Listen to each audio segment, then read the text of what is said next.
A teenage girl who burned to death in northern Mississippi told firefighters the name of her killer before she took her final breath. That's what the girl's father's saying. Please come forward, man. You know, if it was one of your family members or something, you don't even treat a dog like this, man. The facts of this case are horrifying.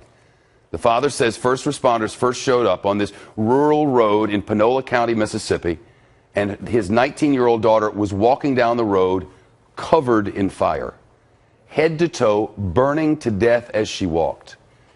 He says the only parts of her body that were not burned were the bottoms of her feet, everything else on fire. The father says his daughter's killer apparently took a container of lighter fluid and squirted it down her throat and nose and then set her on fire. Cops say that the girl's car was nearby, also in flames. This happened on Saturday night in the town of Cortland, Mississippi. I'm from like here, and I'd never heard of Cortland. It's rural Panola County, and it's a tiny speck of a town where investigators say surveillance video shows the girl at a local gas station before somebody so brutally murdered her. Trace Gallagher is live with more. This story is almost impossible to understand. Is there any indication that she was anywhere she shouldn't have been, or that anybody had contact with her? What happened?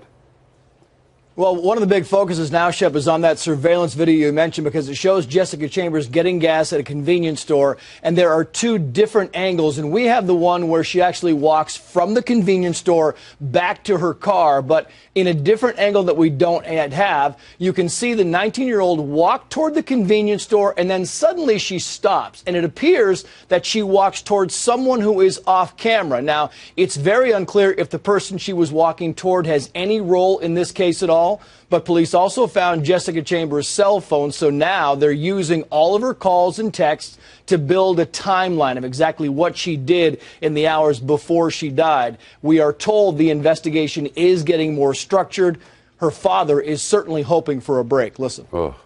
It's still hard, still waiting to hear something. I know they got some good leads and everything from the sheriff's department, and just hard to even talk about it. Yeah, and this is a family that knows tragedy. Jessica's older brother was killed in a car crash 2 years ago. Oh, man. Have we learned anything more about her personal life that might help them in this investigation?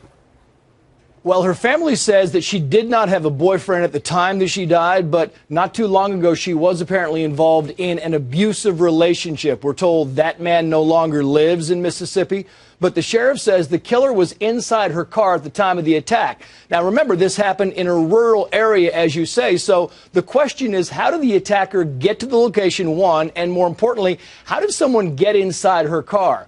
So far, the closest thing police have to a witness is the person who saw the car on fire and called 911. The sheriff still will not confirm if Jessica Chambers was actually able to give firefighters the name of her killer.